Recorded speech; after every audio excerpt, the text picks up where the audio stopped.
تمام تعریفیں اس اللہ رب العزت کی ذات بابرکت کے لیے جس اللہ رب العزت نے مجھ کو، آپ کو، بلکہ ساری انسانیت کو پیدا کیا۔ نہ صرف ہم سب کو پیدا ہی کیا ہے بلکہ پیدا کرنے سے پہلے ہی ہماری سب کی روزی کا بھی بندوبست کیا۔ تمام تعریفات، تمجیدات، تسبیحات اس اللہ رب العزت کی ذات بابرکت کے لیے جس کی خوبیوں کی نہ تو ابتدا ہے نہ انتہا، وہ اولاد سے مبرہ ہے، منزہ ہے، پاک ہے۔ لاکھاں کروڑاں ریت کے ذرات سے بڑھ کر، درختوں کے پتوں سے بڑھ کر، سمندر کے پانی کے قطرات سے بڑھ کر، بے شمار بے حد و حساب انگن لا تعداد نبی اکرم جناب محمد صلی اللہ علیہ وسلم پر درود و سلام ہوں۔ اس مختصر حمد و صلات کے بعد میں اپنے رب کی دی ہوئی توفیق کے ساتھ اس جمعۃ المبارک کے خطبہ میں اپنا گزشتہ سے وابستہ ہی عنوان کو انشاءاللہ تعالی آگے چلاؤں گا۔ تو گزشتہ ماہ ہم سورۃ العصر کی تفسیر میں یہاں تک پہنچے تھے، آمنوا وعملوا الصالحات، یعنی کہ ایمان اور عمل صالح پر ہم نے کافی بحث کر لی تھی۔ تو اب ہم اس سے کہ میں پچھلی کسی بات کو دہراؤں، بنا پیچھے کوئی بات یاد کروائے میں آگے بڑھنا چاہتا ہوں، کیونکہ وقت نہیں، آج میں اس موضوع کو سمیٹنا چاہتا ہوں۔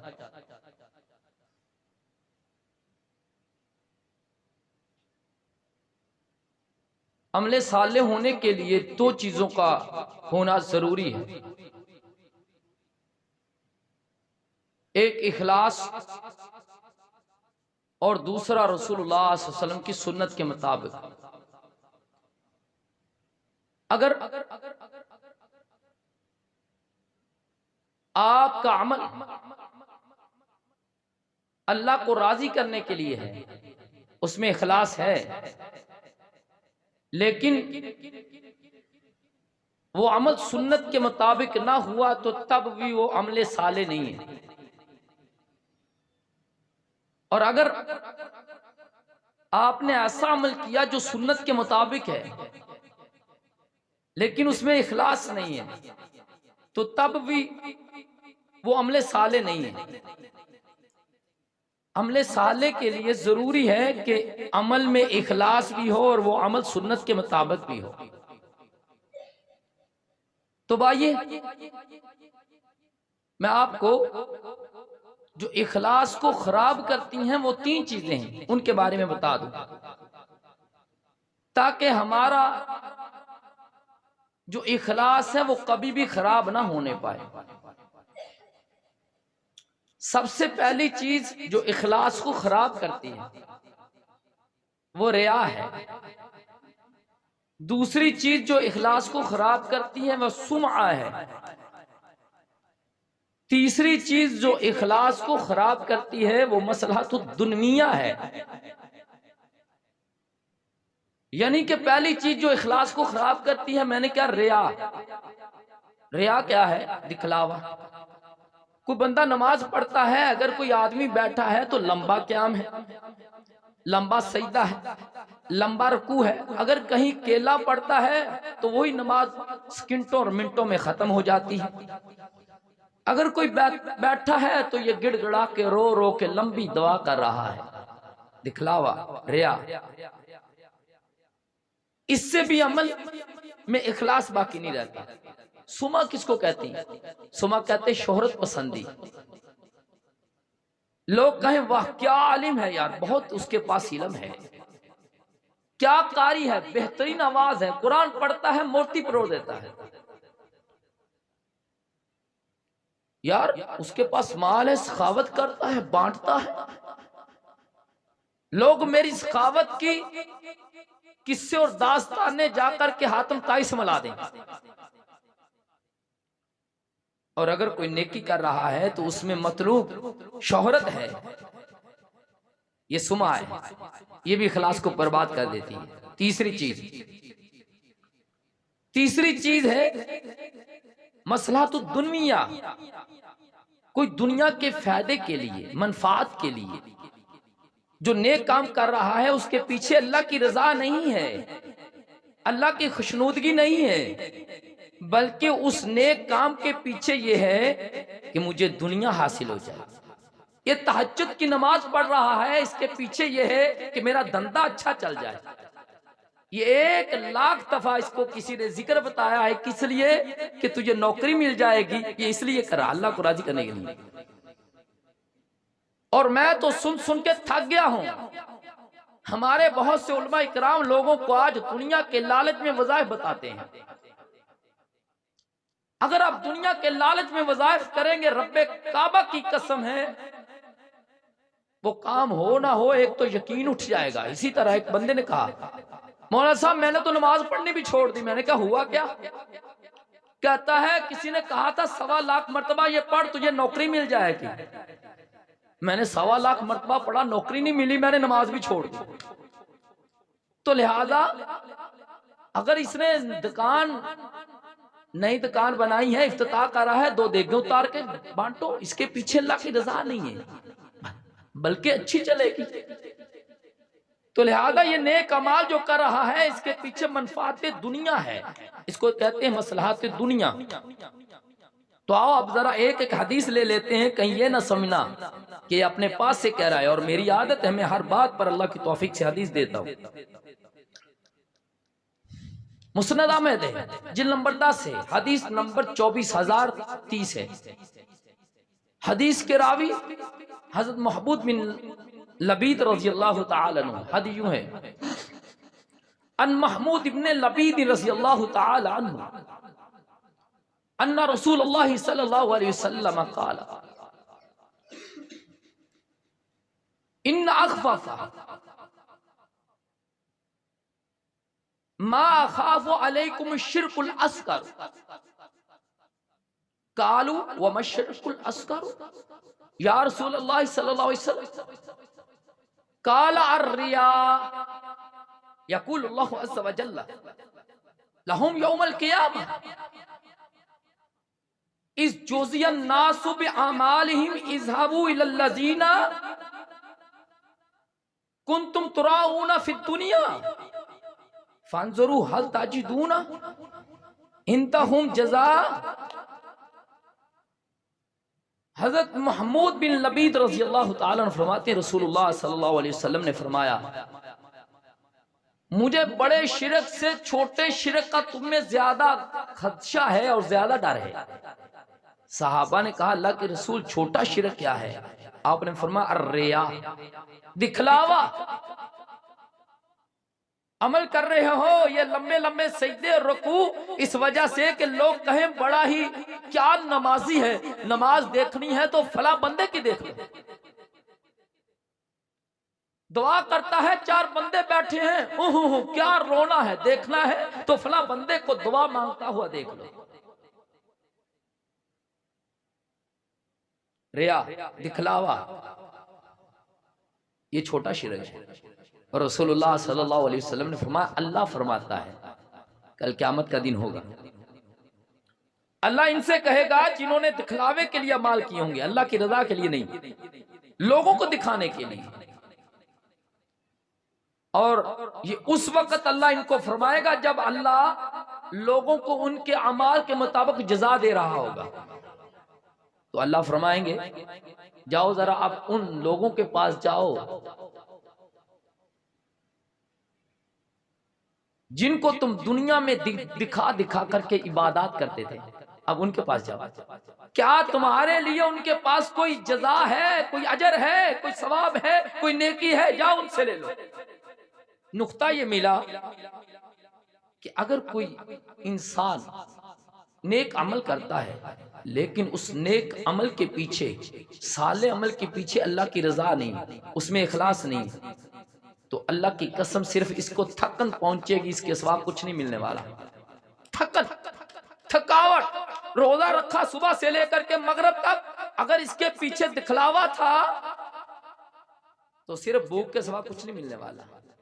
اگر رات کو تہجد کی نماز پڑھی ہے، صبح ایک ایک بندے کو کسی بہانے سے بتا رہا ہے، تو رب کعبہ کی قسم ہے اس کو صرف رات کا جاگنا اور تھکاوٹ ملے، اس کے سوا کچھ نہیں ہے۔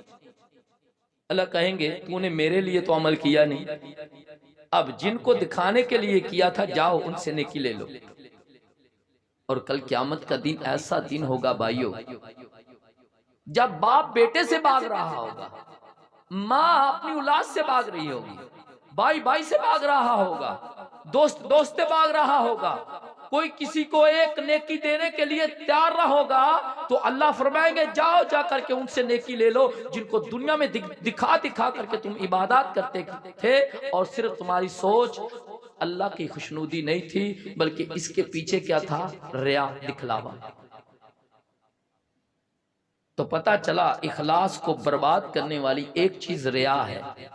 تو دعا نہ کر لیں کہ اللہ ہم سب کو ریا کی موذی بیماری سے محفوظ رکھے، ہمارے ہر عمل کو، چاہے وہ چھوٹا ہو وہ بڑا ہو، وہ ہمارے قول سے ہو وہ ہمارے فعل سے ہو، اس پر بدنی طاقت لگتی ہو یا مالی طاقت لگتی ہو، اللہ ہر لحاظ سے ہمارے ہر عمل کو ریا سے بچائے، آمین۔ دوسری چیز سمع، شہرت پسندی۔ آؤ ذرا حدیث دیکھتے ہیں، بخاری شریف ہے، بخاری شریف کتاب الرقاق، حدیث نمبر ہے 6499۔ حدیث کے راوی ہیں حضرت جندب رضی اللہ تعالی عنہ۔ حدیث یوں ہے، ان جندب رضی اللہ تعالی عنہ قال قال النبی صلی اللہ علیہ وسلم من سمع سمع اللہ بہ ومن یرائی یرائی اللہ بہ۔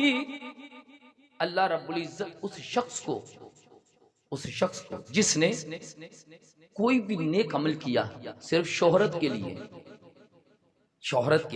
نام بن جائے، لوگ مجھے پہچانو تو سخی کے نام سے پہچانے، لوگ کہیں یہ تو بڑا ہی ولی ہے، ولی کامل کا مجھے سرٹیفکیٹ مل جائے۔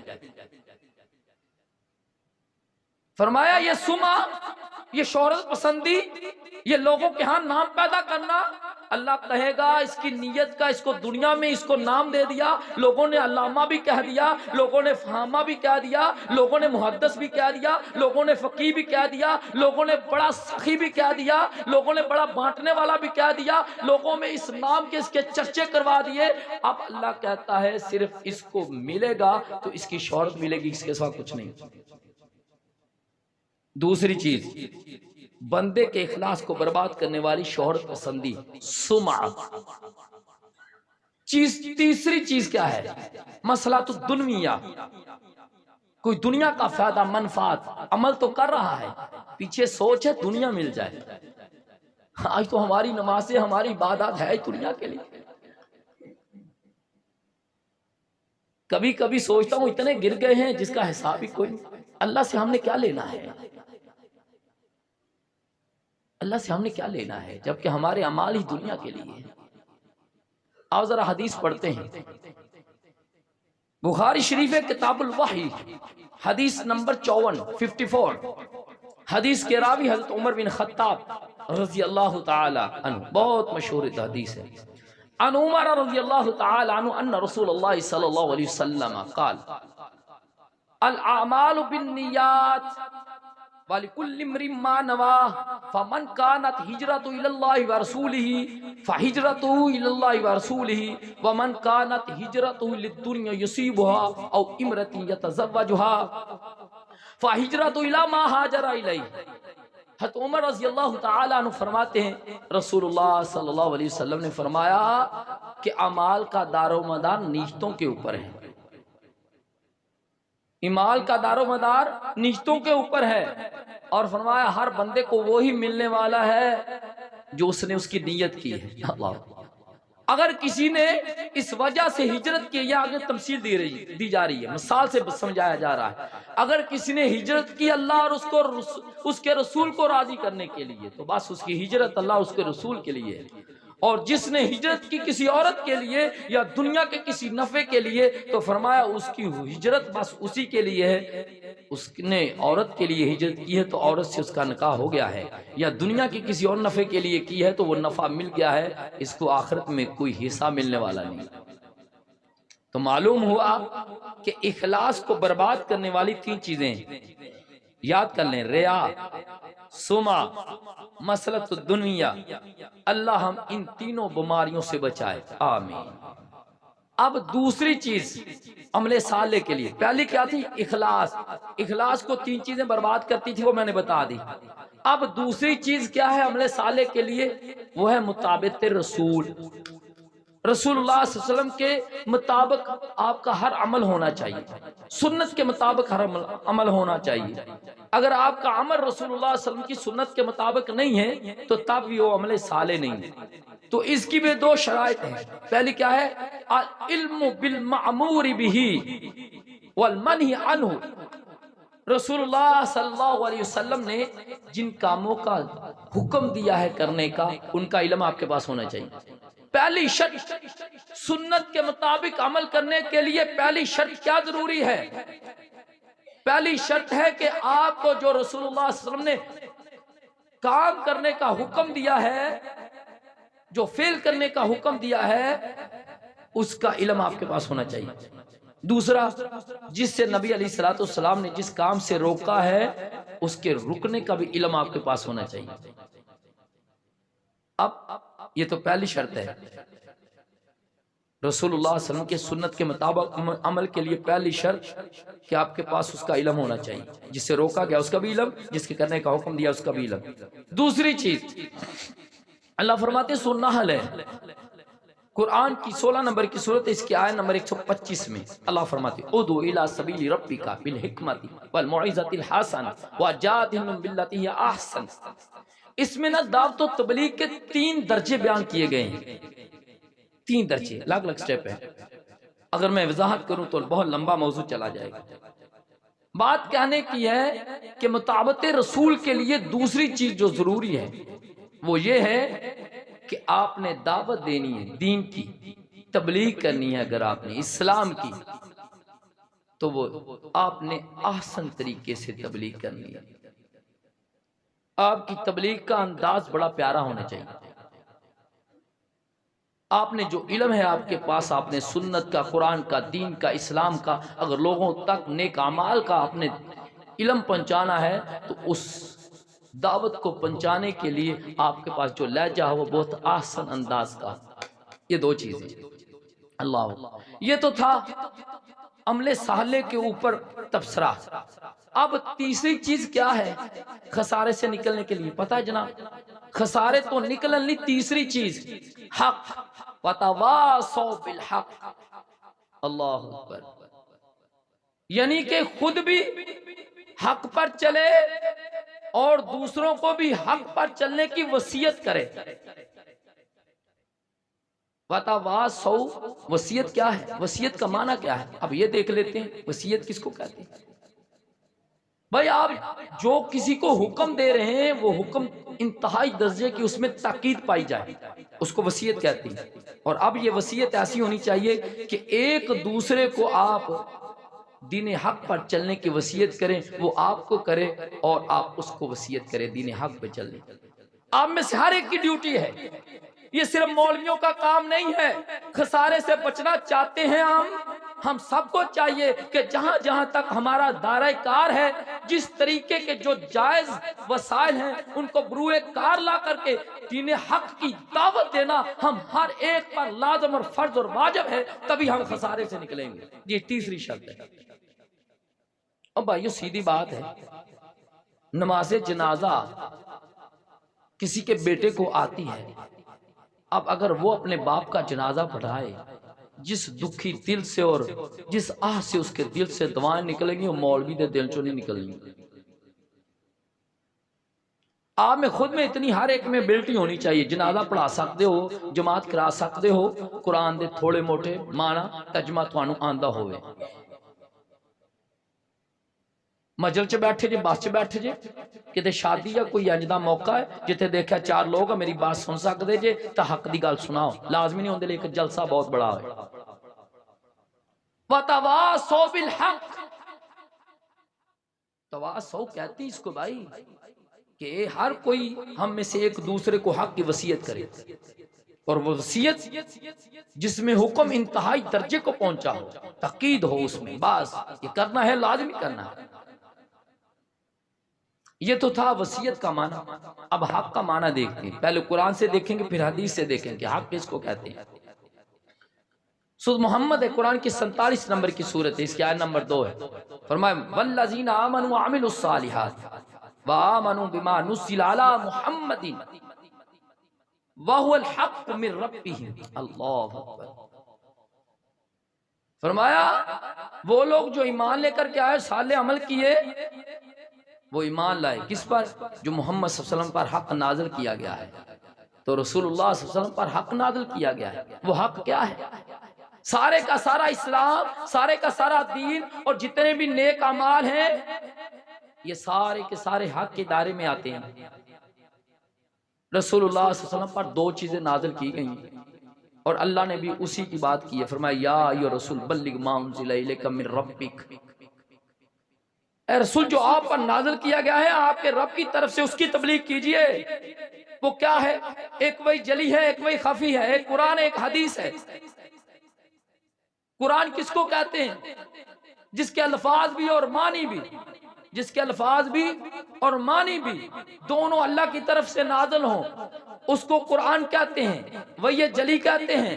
اور وہی خفی اور حدیث کس کو کہتے ہیں؟ جس کے معنی تو اللہ کی طرف سے ہوں لیکن ان معنیوں کو لفاظ کا جامع رسول اللہ صلی اللہ علیہ وسلم پہنائے تو سمجھ لو کہ اس کو حدیث اور وہی خفی کہتے ہیں. دونوں اللہ کی طرف سے، دونوں حق ہیں. بس تبلیغ ہوگی کس کی؟ قرآن اور حدیث کی. کسی چیز کی تبلیغ نہیں ہو سکتی.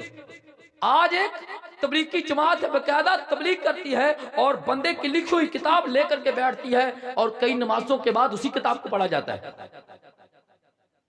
جبکہ وہ تبلیغ بیکار اور بے سود بے معنی ہے. صرف اور صرف تبلیغ 2 چیزوں کی ہے، ایک اللہ کا قرآن اور دوسرا رسول صلی اللہ علیہ وسلم کا فرمان. بس یا ایھا رسول بلغ ما انزل الیک من ربک. اللہ کہہ رہے ہیں اپنے رسول کو. تو پتہ چلا نبی علیہ الصلوۃ والسلام پر جو حق نازل ہوا ہے وہ حق ہے، جو بھی نازل ہوا وہ سب حق ہے. اللہ اکبر. یہ تو قرآن تھا. قرآن سے پتہ چلا حق کس کو کہتے ہیں. کس کو کہتے ہیں؟ جو نبی پر نازل ہوا. ٹھیک ہے، وہ قرآن اور حدیث حق ہے. اب حدیثیں دیکھتے ہیں کہ حق کہتے کس کو، حق کا معنی کیا ہے. ابو داؤد شریف ہے، کتاب الادب ہے، حدیث نمبر 6499. ہاں حدیث نمبر 5263 ہے. اس حدیث کے راوی حضرت حمزہ ہیں. حدیث یوں ہے ان حمزہ ابن ابی اسید الانصاری رضی اللہ تعالی عن نبی انه سمع رسول اللہ صلی اللہ علیہ وسلم یقول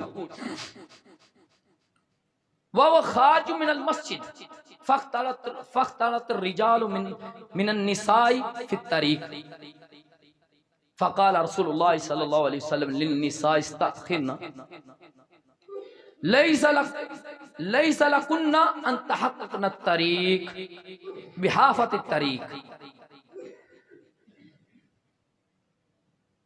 لہذا حضرت حمزہ رضی اللہ تعالیٰ عنہ فرماتے ہیں کہ رسول اللہ صلی اللہ علیہ وسلم کے وقت میں عورتیں بھی مسجد میں آیا کرتے تھے.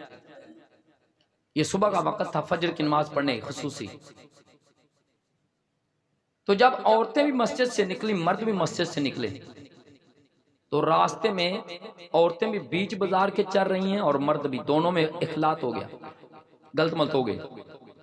تو رسول اللہ صلی اللہ علیہ وسلم نے فرمایا ان تحققن الطریق. دیکھو جب بیچ میں چلے، راستے کے بالکل بیچ کو نبی نے حق کے ساتھ تشبیہ دی ہے. نبی نے راستے کے بالکل بیچ میں، جو راستے کا بالکل بیچ ہے، اس کو کس کے ساتھ تشبیہ دی ہے؟ حق کے ساتھ. کیا کہا؟ ان تحققن الطریق. اور تو تمہارے لیے یہ جائز نہیں ہے کہ تم راستے کے بیچ میں چلو. فکانت امرأۃ تسق بالجدار. عورت کے لیے جائز ہے، صرف عورت کے لیے یہ جائز ہے کہ عورت دیواروں کے ساتھ چمٹ چمٹ کے سفر کرے، راستے کے بیچ میں نہیں. حتی ان ثوبها لیتعلق بالجدار. اتنا عورتیں دیواروں کے ساتھ گھسیٹ کر کے چلتی تھی کہ کپڑے پھٹنے کا ڈر ہوتا تھا. اللہ اکبر. رسول صلی اللہ علیہ وسلم کا حکم سننے کے بعد اتنی اطاعت ہے. تو لہٰذا اس حدیث سے جو میں نے استدلال لینا تھا وہ یہ ہے کہ راستے کے بالکل بیچ کو نبی نے حق کے ساتھ تشبیہ دی ہے. پتا چلا کہ ہر وہ راستہ جو افراط و تفریط سے پاک وہ حق ہے. اللہ اکبر.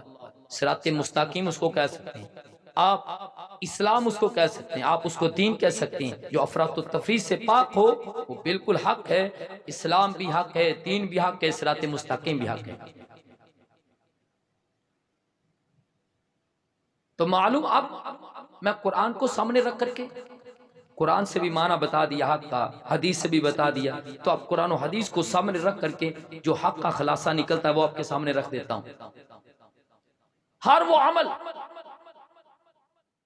عمل حق ہے جو افراط و تفریط سے پاک ہو.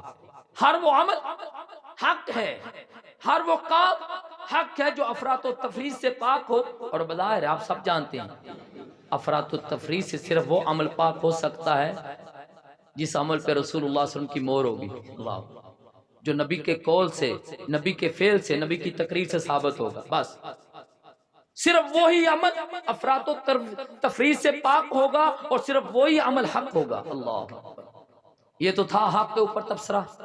اب آگے چوتھی چیز خسارے سے نکلنے کے لیے صبر ہے. یہاں ٹھہر کر کے ایک نقطہ بتا دوں. حق میں اور صبر میں آپس میں بہت گہرا ربط ہے، بہت گہرا تعلق ہے، آپس میں دونوں جڑے ہوئے ہیں. کیسے؟ حق نیکیوں کے دروازے کو کھولتا ہے. آپ نے اسلام کو قبول کر لیا ہے، عقیدہ توحید آپ کی زندگی میں آ گیا ہے. اب کیا ہے؟ یہ حق آپ کو نیکیوں کے اوپر لے کر آیا ہے. اب آپ نیکیاں کریں گے، نماز، روزہ، حج، زکوٰۃ، صدقہ، خیرات. حق سے کیا ہوتا ہے؟ نیکیوں کا دروازہ کھلتا ہے. صبر کیا کرتا ہے؟ گناہوں اور برائیوں کے دروازے کو بند کر دیتا ہے. اللہ، کیسے؟ ایک ہی پوسٹ پہ دو بندے ہیں، تھانے دار ہیں، وہ بھی تھانے دار، وہ بھی انسپیکٹر، وہ بھی انسپیکٹر، وہ بھی متعلقہ تھانے کا تھانے دار ہے، وہ بھی متعلقہ تھانے کا تھانے دار ہے. لیکن ان میں سے ایک رشوت لیتا ہے، مال و دولت جمع کرتا ہے، حرام کمائی کھا رہا ہے. دوسرا دیکھتا ہے، دل بڑا چاہتا ہے میں بھی بینک بیلنس بناؤں، میں بھی اپنی پراپرٹی بناؤں، میں بھی جائیداد کٹھی کروں. لیکن صبر اس کو روکتا ہے. یہ دنیا کی زندگی عارضی زندگی ہے، فنا ہو جانے والی ہے، ختم ہو جانے والی ہے. تو لہٰذا اس دنیا میں رہتے ہوئے اپنے آپ کو جتنا رب نے تجھے حلال رزق دیا ہے اسی پر گزارا کر اور آخرت بہتر کر. یہ صبر ہے جس نے اس کو روک دیا ہے. اللہ، گناہ سے روکنے کے لیے صبر ہے، نیکیوں کا دروازہ کھولنے کے لیے حق، گناہوں کا دروازہ بند کرنے کے لیے صبر. کیا گہرا ربط ہے دونوں میں. اللہ اکبر. آؤ ذرا اب ہم صبر کا لغوی معنی دیکھتے ہیں. پہلے قرآن سے دیکھیں گے، پھر حدیث سے دیکھیں گے. سورۃ ابراہیم ہے، قرآن کی 14 نمبر کی سورۃ، اس کی آیت نمبر 21 ہے. اس سے پہلے کہ وہ میں آیت کا ٹکڑا پڑھوں، میں چاہتا ہوں تھوڑا سا اس کا سبب نزول آپ کے سامنے رکھ دوں.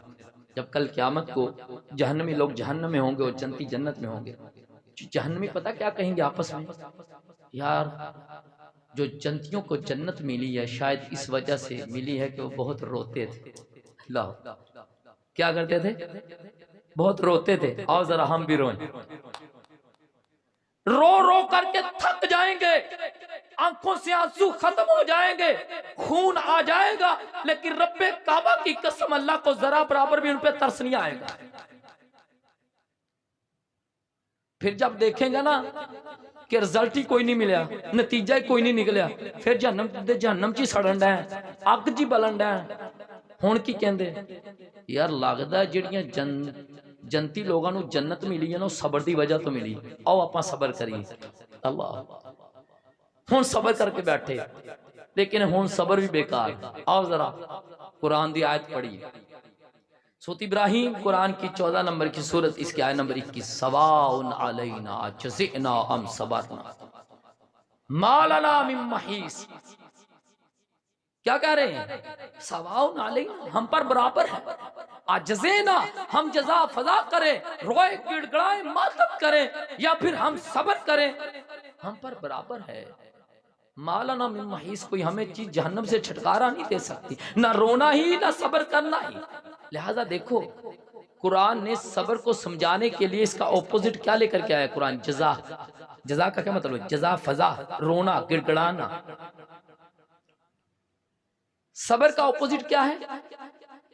جزا فضا، رونا، پیٹنا، ماتم کرنا، یہ صبر کا اپوزٹ ہے، یاد رکھیے، ضد ہے صبر کی، یہ متضاد ہے صبر کا۔ تو جزا فضا کا معنی کیا ہے؟ جب ہم اس کا معنی دیکھیں گے تو ایٹومیٹک صبر کا معنی ہمارے سامنے آ جائے گا، کیونکہ اس کا الٹ کریں گے نا۔ جزا فضا کا مطلب ہے پرزے پرزے ہو جانا، ٹکڑے ٹکڑے ہو جانا، کسی چیز کا پیسز میں ڈیوائڈ ہو جانا۔ اب آپ نے تو سنا ہوگا کچھ لوگ ایسے ہوں گے ہم میں جن کے دلوں کو ٹھیس پہنچی اور وہ کہتے ہیں دل ٹکڑے ٹکڑے ہو گیا ہے، کیونکہ صبر نہیں رہا اس دل میں۔ کئی لوگوں کی محبت کی وجہ سے، کئیوں کے کوئی اور صدمے کی وجہ سے دل پرزے پرزے ہو گیا ہے، پریشانی پہنچی۔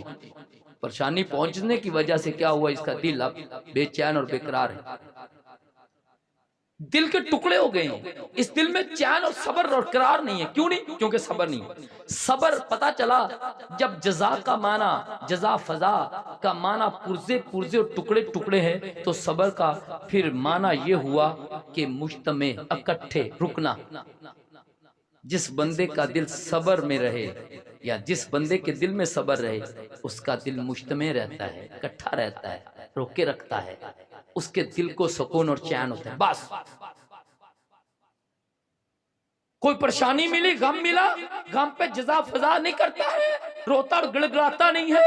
اگر رویا اور گڑ گڑایا تو سمجھ لو اس کا دل بے چین ہے، بے قرار ہے، بے سکون ہے، مضطرب ہے۔ لیکن اگر اس نے اس دل کو روک لیا، مجھ میں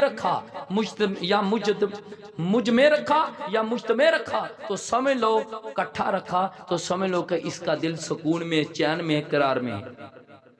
اللہ اکبر۔ اور آؤ ذرا، یہ تو قرآن سے معنی ہے جو ہم نے لیا ہے۔ میں نے کہا کہ صبر کے معنی میں رکنا ہے، آؤ ذرا حدیث میں بھی دیکھتے ہیں۔ مسلم شریف کتاب الصیدی والذبائح، حدیث نمبر ہے 5063۔ اس حدیث کے راوی حضرت جابر بن عبداللہ رضی اللہ تعالیٰ عنہ، حدیث ہیں ان جابر بن عبداللہ رضی اللہ تعالیٰ عنہ یقول نہا رسول اللہ صلی اللہ علیہ وسلم ان یقتل شیء من الدواب صبرا۔ حضرت جابر رضی اللہ تعالیٰ عنہ فرماتی کہ رسول اللہ صلی اللہ علیہ وسلم نے کسی بھی جانور کو باندھ کر کے مارنے سے منع کیا ہے، باندھ کر کے، روک کر کے، صبرا، صبر کہتے روک کر کے۔ کیا ہوتا تھا؟ وہ اپنے نشانے بازی کے لیے نا، ان کا کھیت تھا عربیوں کا، وہ کسی بچے کو، بکری کے بچے کو، اونٹ کو یا اونٹ کے بچے کو باندھ لیتے تھے، پھر اس پر تیر مارتے تھے، یہ نشانہ بازی کے لیے۔ تو نبی علیہ السلام جانور کو روک کر کے مارنا، صبر کے معنی میں روک کر کے مارنا، صبرا لفظ استعمال ہوا ہے یا صبورا لفظ استعمال ہوا ہے، جس کا معنی رکنا۔ تو لہٰذا اگر کوئی بندہ اپنے آپ کو گناہوں سے روک لیتا ہے تو سمجھ لو اس کے پاس صبر ہے۔ اللہ اکبر۔ تو یہ تو تھا جو قرآن سے اور حدیث سے میں نے صبر کا معنی آپ کے سامنے رکھا۔ علامہ ابن قیم بہت بڑے محدث ہیں رحمہ اللہ، انہوں نے امام احمد بن حنبل کے حوالے سے اس بات کو نقل کیا ہے۔ وہ کہتے ہیں کہ امام احمد بن حنبل رحمہ اللہ فرماتے ہیں کہ قرآن میں 90 مقامات پر صبر کا لفظ ہے۔ کتنے مقامات پر؟ 90 مقامات پر۔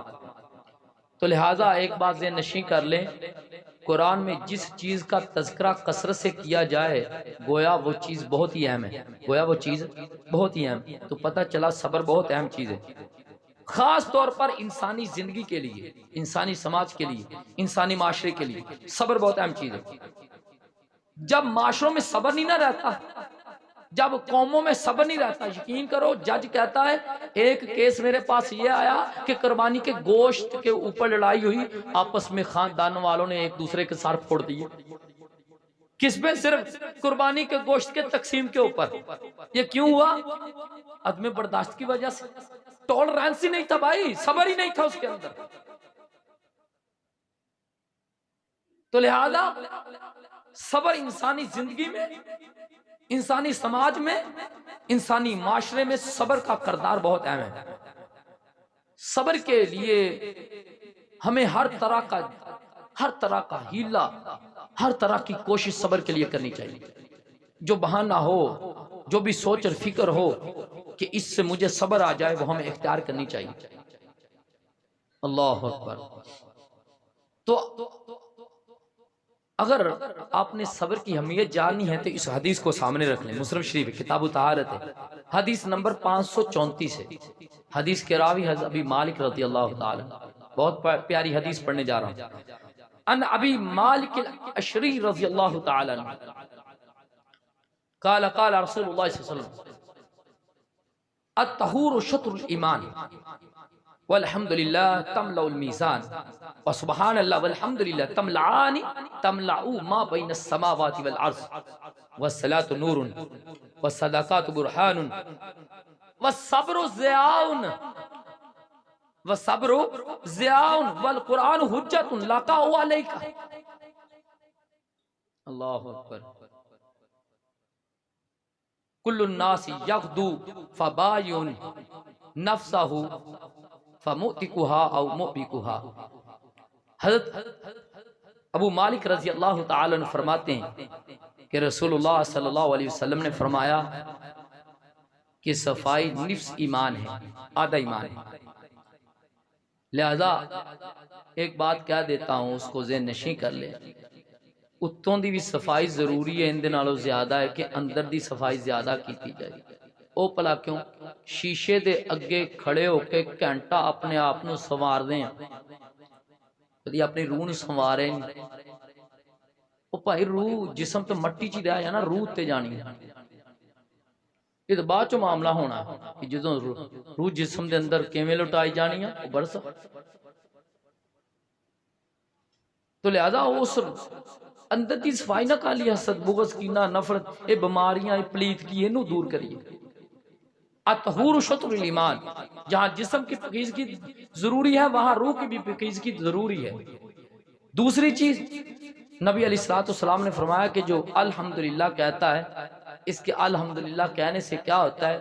تملأ المیزان، اللہ میزان کو بھر دیتا ہے۔ اللہ، جو سبحان اللہ اور الحمدللہ دونوں کہتا ہے، اللہ آسمان و زمین کے بیچ میں جتنا خلا ہے سارا نیکیوں سے بھر دیتا ہے۔ اللہ اکبر۔ اور پھر فرمایا والصلاۃ نور، نماز نور ہے، نماز نور ہے، روشنی ہے۔ اور فرمایا کہ جو صدقہ ہے وہ دلیل ہے، برہان ہے۔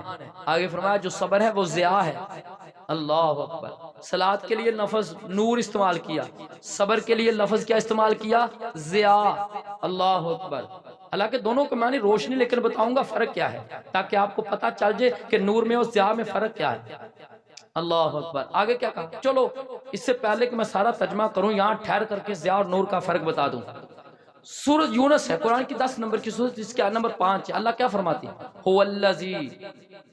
هو الذی جاء الشمس ضیاء والقمر نورا۔ اللہ نے سورج کے لیے جو لفظ بولا ہے وہ ضیاء بولا ہے، اور جو چاند کے لیے لفظ بولا ہے وہ نور بولا ہے۔ اور آج سائنس کہتی ہے کہ سن لو، سورج کی روشنی خود کی اپنی روشنی ہے، سورج کی روشنی خود کی اپنی روشنی ہے، مستقل بالذات ہے، یعنی کہ ضیاء اس روشنی کو کہتے ہیں جو مستقل بالذات ہو، جو خود کی اپنی ہو، اور نور اس روشنی کو کہتے ہیں جو مستعار ہو، جو کسی دوسرے سے لی جائے۔ چاند کی روشنی کو نور کہا، اللہ نے سورج کی روشنی کو ضیاء کہا کیونکہ سورج کی روشنی خود کی روشنی ہے۔ چاند کی روشنی کو نور کہا کیونکہ چاند کی روشنی خود کی روشنی نہیں ہے، اور چاند سورج سے روشنی لے کر کے نور دیتا ہے، روشنی دیتا ہے، اس لیے چاند کے لیے لفظ نور آیا ہے اور سورج کے لیے لفظ ضیاء آیا ہے۔ اللہ نے کہا وَالصَّبْرُ ضیاء، سنو لوگو، صبر ضیاء ہے، صبر کی خود کی روشنی ہے، صبر خود اپنی اتھارٹی رکھتا ہے، صبر کے اندر یہ قوت ہے کہ صبر کی اپنی روشنی ہے۔ جو صبر اختیار کرتا ہے وہ صابر ہے، اور جو صابر بن جاتا ہے جب اس کے پاس روشنی خود کی آ گئی تو سمجھ لو اب وہ منور ہے۔ یہ معنی ہے، یہ مطلب ہے وَالصَّبْرُ ضیاء۔ کبھی قرآن اور حدیث کو بڑے غور سے پڑھا کرو، ایک ایک لفظ پر غور کیا کرو۔ ضیاء آیا ہے تو کیوں آیا ہے؟ نور نہیں آیا تو کیوں نہیں آیا؟ اللہ نے صبر کو خود ایک باقاعدہ کہا کہ خود کی اپنی اس کی روشنی، کسی سے مستعار نہیں، ہدار نہیں لی اس نے، بلکہ جس کے پاس صبر آ جائے وہ صابر ہے، سمجھ لو کہ اس کی خود کی اپنی روشنی ہے، اب وہ منور ہے۔ اللہ اکبر۔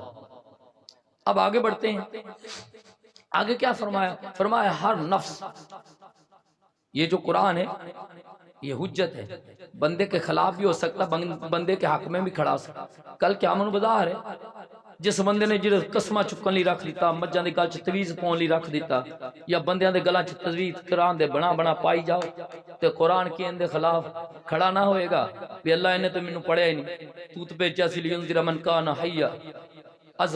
از خوار مہجوری قرآن شدی، از خوار مہجوری قرآن شدی،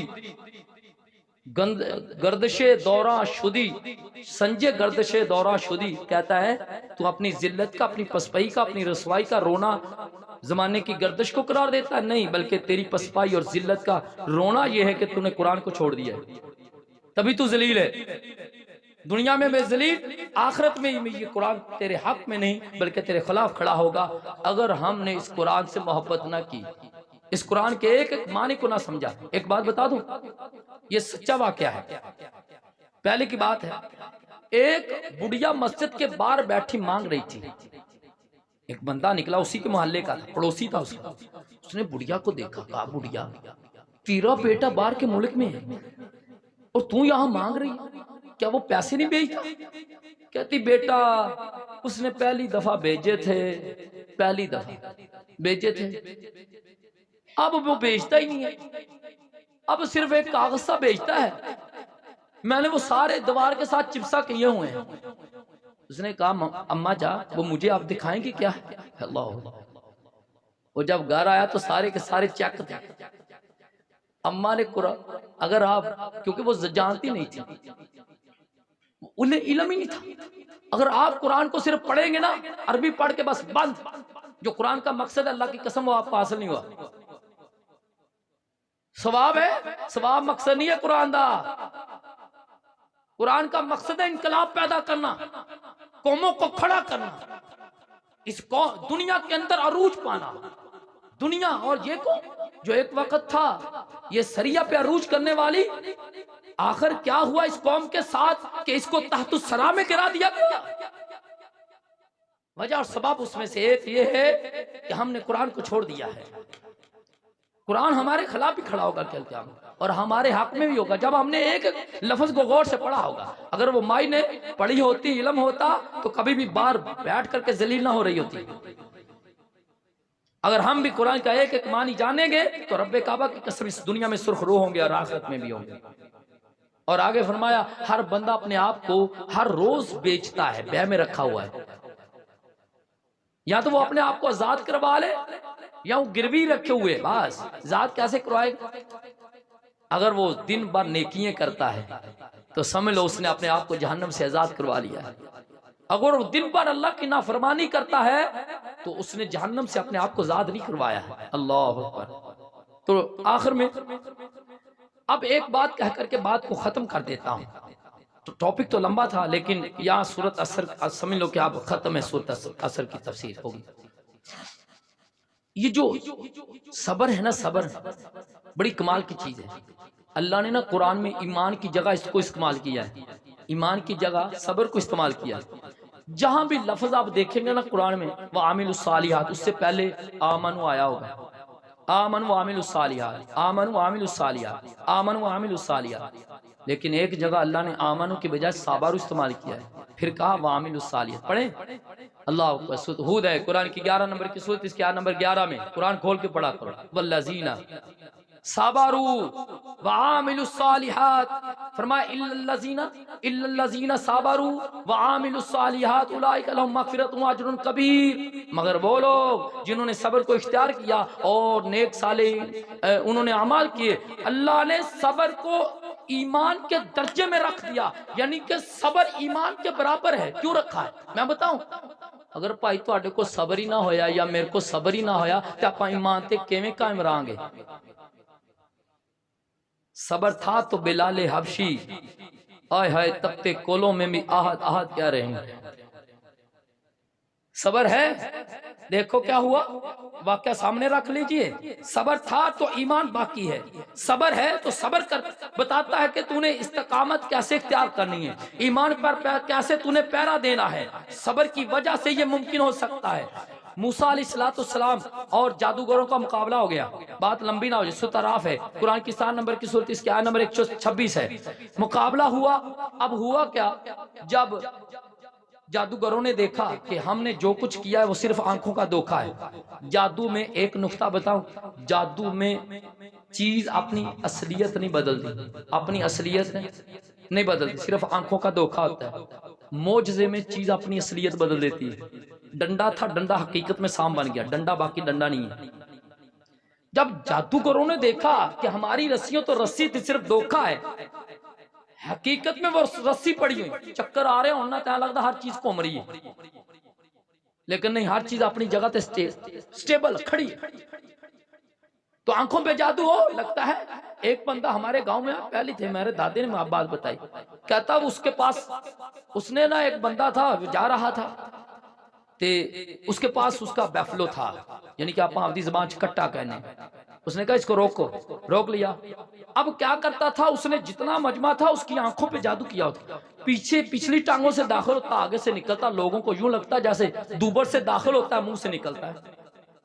ایک بندہ آیا اس کا، اب یہ جو سٹینڈ کر رہا تھا، جادو کر رہا تھا، یہ جو دکھا رہا تھا، یہ بندوں کی نظر پہ جادو تھا، دھوکا تھا. حقیقت میں دوبر سے داخل، پیچھے سے داخل ہو کے منہ سے نہیں نکلتا تھا، پچھلی ٹانگوں سے داخل ہوتا، اگلی ٹانگوں سے نکل جاتا بس. لیکن لوگ سمجھ رہے تھے یہ دوبر سے داخل ہوتا ہے، منہ سے نکلتا ہے. ایک بندہ آیا، اس کے اوپر چارہ، اس نے ایک بڑی جو چارے کی گنڈلی تھی وہ اپنے سر پہ رکھی ہوئی تھی. تو جب اس کی آنکھوں پہ جادو نہیں ہوا تھا، وہ تو ابھی آگے کھڑا، اس نے دیکھا سب کملے ہو، پاگل ہو، یہ تو پیچھے سے داخل ہوتا ہے، ٹانگوں سے اگلی ٹانگوں سے نکل جاتا ہے. اب جادوگر سمجھ گئے کہ ہمارا جادو، یہ جادو صرف آنکھوں کا دھوکا ہے اور یہ معجزہ ہے، یہ صرف نبی سے ہو سکتا ہے. وہ فوراً موسیٰ علیہ السلام پر ایمان لے آئے. تو اب فرعون کیا کہتا ہے، او تو نے مجھ سے اجازت نہیں لی، میں تمہاری خلاف دائیں ٹانگ بائیں تمہاری بازو، اور اگر بائیں بازو ہے تو دائیں ٹانگ، یعنی کہ مخالف کاٹ ڈالوں گا اور تمہیں کھجور کے تنوں پہ سولی دے دوں گا. آگے سے انہوں نے اس ایمان کے اوپر ڈٹنے کے لیے کیا دعا کی، وہ دعا دیکھیں. ربنا افرغ علینا صبرا وتوفنا مسلمین. اللہ اکبر. ربنا افریغ لفظ ہے، افریغ، یہ نہیں کہا کہ اللہ ہمیں صبر دے. قرآن ہے، بڑی مزے کی کتاب ہے، رب کعبہ کی قسم ہے. یہ نہیں کہا اللہ ہمیں صبر دے، نہیں، بلکہ کہا اللہ صبر ہم پر اڈیل دے، یا پورے کے پورے ہمیں صبر میں داخل کر دے. یعنی کہ یہ صبر ہے، اس میں ہم ہو اور ہمارے چاروں طرف جو حصار ہو صبر کا ہو، صبر ہم پر ڈیل دے اللہ، تاکہ کیا ہو، اور اللہ ہم مرے تو مسلمانوں کے ساتھ ہمارا عشر ہو. یہ ہے اللہ اوپر. پتہ چلا کہ ایمان پر باقی رہنے کے لیے صبر کا ہونا ضروری ہے. تبھی اللہ نے ایمان کی جگہ کس کو استعمال کیا، صبر کو. ایک اور بات کہنے سے وہ آپ دیکھ لیں، لمبا واقعہ ہے، اس کو بیان کرنے سے بہت آگے نکل جائیں گے. وہاں بھی دعا کی، جب طالوت اور جالوت کا مقابلہ ہوتا ہے تو جو طالوت کے لوگ تھے ان کو ایک نہر کے اوپر آزمایا گیا. اللہ اکبر. ان میں 3 طرح کے لوگ تھے، اکمل الایمان، کامل الایمان، ناقص الایمان. وہ جنہوں نے پانی پیا نہیں وہ اکمل الایمان تھے، جنہوں نے تھوڑا سا چلو بھر کے پی لیا وہ کامل الایمان تھے، اور جنہوں نے بہت پیٹ بھر کر پیا وہ ناقص الایمان تھے. اور جب آزمائے گئے تو آگے کیا تھا، طالوت کے مقابلے میں لمبا قصہ تھا، میں بتانا نہیں چاہتا تھا کہ کون سی قوم تھی کنہوں نے جو تابوت سکینہ تھا کھینچا اور چھین لیا ان سے، وہ الگ ٹاپک تھا. پر اتنا انہوں نے اب کیا دعا کی، جب جالوت کے سامنے طالوت کا لشکر آیا جو صرف 313 تھے،